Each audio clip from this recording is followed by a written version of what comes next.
Desde el inicio de los tiempos la Iglesia ha estado pasando por procesos difíciles, persecuciones y muerte por causa del Evangelio, y todo ha sido desde el tiempo de Adán hasta nosotros.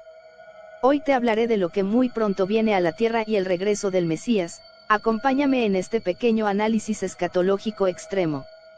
Todos hemos oído hablar de la venida de Cristo y la gran tribulación, asegurando que no pasaremos por este proceso, pero ¿qué tal si lo que predican no es así? ¿En qué se basan para asegurar que así debe ser? Es un tema a debatir y hoy te mostraré lo que dice la palabra y la misma palabra confrontará y edificará. No pretendo causar división, ni hablar mal de nadie, sino la palabra. En estos momentos el planeta y sus habitantes están pasando por una serie de situaciones fuertes pensando de que muy pronto acabará, pero en realidad viene algo peor. Si con esta pandemia pensamos que no podemos, ahora imagínate lo terrible que está por acontecer. Será algo devastador, un terror, un pánico, una persecución, pero ante todo esto Él prometió estar con nosotros todos los días hasta el fin del mundo y Él cumple lo que promete. En la primera carta a los tesalonicenses en el capítulo 4 versos del 13 en adelante nos dice: tampoco queremos, hermanos, que ignoréis acerca de los que duermen, para que no os entristezcáis como los otros que no tienen esperanza. Porque si creemos que Jesús murió y resucitó, así también traerá Dios con Jesús a los que durmieron en él. Por lo cual os decimos esto en palabra del Señor, que nosotros, que vivimos, que habremos quedado hasta la venida del Señor, no precederemos a los que durmieron. Porque el Señor mismo con voz de mando, con voz de arcángel, y con trompeta de Dios, descenderá del cielo, y los muertos en Cristo resucitarán primero. Luego nosotros los que vivimos, los que hayamos quedado, seremos arrebatados juntamente con ellos en las nubes para recibir al Señor en el aire, y así estaremos siempre con el Señor. Aquí nos habla del famoso rapto y la resurrección de los muertos, la voz de mando para recuperar su dominio, la voz de arcángel para dar la orden a los muertos para que resuciten y la trompeta de Dios para que los vivos sean arrebatados, y todo este proceso lo han colocado antes del momento de prueba que se conoce como la Gran Tribulación. La Gran Tribulación es un periodo donde habrá terror sobre los habitantes, una persecución que se desatará por causa de Satanás a través del personaje del Anticristo y la ira de Dios sobre el mundo, es decir, los 7 sellos, las 7 trompetas y las 7 copas, y conforme una cosa se desate y haga su función, enseguida es el otro y así sucesivamente hasta llegar a su fin. Se viene una gran hambruna. Si con esta pandemia causó hambre sobre el mundo, esto no es nada a lo que les comento que sucederá, y debido a ello habrá guerras y muertes para poder traer la solución a este suceso. También se viene el control sobre los habitantes por medio de una marca que todos conocemos como el 666, la cual será obligatoria y sin ella no podrás comprar, ni vender sino a aquel que tenga esta marca. Algunos han especulado que será la implantación de un microchip, algunos mediante un tatuaje cuántico, etc., pero nadie sabe cómo será. Todo esto es necesario que pase para una depuración universal. La materia no se crea, ni se destruye, solo se transforma.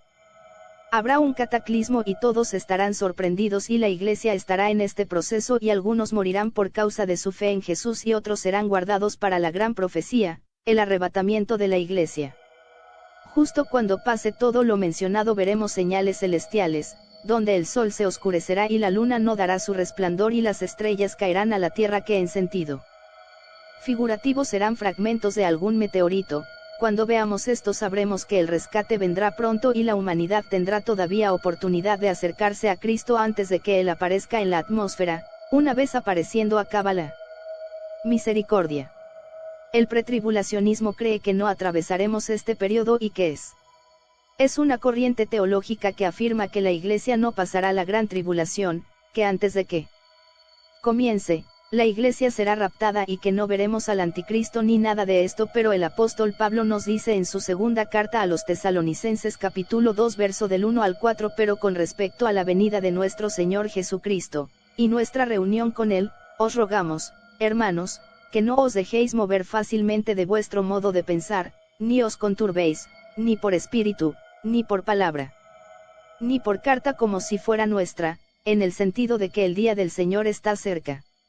Nadie os engañe en ninguna manera, porque no vendrá sin que antes venga la apostasía, y se manifieste el hombre de pecado, el hijo de perdición, el cual se opone y se levanta contra todo lo que se llama Dios o es objeto de culto, tanto que se sienta en el templo de Dios como Dios, haciéndose pasar por Dios. De estos versículos podemos sacar 4 verdades: la primera la apostasía, la segunda la manifestación del anticristo, la tercera la construcción del templo y la cuarta el regreso del Mesías. Para aquellos que estudian sistemáticamente las escrituras sabrán de lo que estoy hablando. Para poderle dar el significado correcto nos basaremos con algunas preguntas. ¿Qué es la apostasía? ¿Quién es él? Anticristo, ¿cuál templo? ¿Cuándo vendrá? Y a través de estas preguntas la misma Biblia nos responderá, porque la Biblia es su propio intérprete. Todo esto son profecías que se tienen que cumplir para que Cristo pueda venir. La primera ya se cumplió, faltan 2 más por cumplirse para que el Mesías pueda venir. Si alguno dice que Dios no nos ha puesto para ira sino para alcanzar salvación, y lo relacionan con que no atravesaremos esos días, déjenme decirles que no se refiere a eso, sino a la ira de Dios sobre el mundo, es decir, los 7 sellos, las 7 trompetas y las 7 copas. En otras palabras, la iglesia pasará la gran tribulación, pero este tiempo será acortado a causa de los escogidos. Y si alguien me dice que Cristo viene como ladrón en la noche, les digo que la Biblia me dice otra cosa y habla de un día, el cual será como ladrón, y si te preguntas cuál día, te toca investigar. Por último nos vamos al libro de Apocalipsis capítulo 13 versos del 4 al 8 nos dice: y adoraron al dragón que había dado autoridad a la bestia, y adoraron a la bestia, diciendo: ¿quién como la bestia, y quién podrá luchar contra ella? También se le dio boca que hablaba grandes cosas y blasfemias, y se le dio autoridad para actuar 42 meses. Y abrió su boca en blasfemias contra Dios, para blasfemar de su nombre, de su tabernáculo, y de los que moran en el cielo. Y se le permitió hacer guerra contra los santos, y vencerlos. También se le dio autoridad sobre toda tribu, pueblo, lengua y nación. Y la adoraron todos los moradores de la tierra cuyos nombres no estaban escritos en el libro de la vida del Cordero que fue inmolado desde el principio del mundo. Nos enfocaremos en él. Versículo 7, nos dice que al anticristo se le permitió hacer guerra contra los santos y vencerlos. ¿Cuáles santos? Supongamos que pase lo que el pretribulacionismo cree. Si aquí la iglesia ya fue arrebatada, ¿a qué santos se refieren? Si la persona se quedó es porque no es santa. Sin santidad nadie verá a Dios. Entonces vuelvo a lo mismo, ¿cuáles santos? Eso quiere decir que la iglesia estará en la tierra, y como este pasaje existen muchos.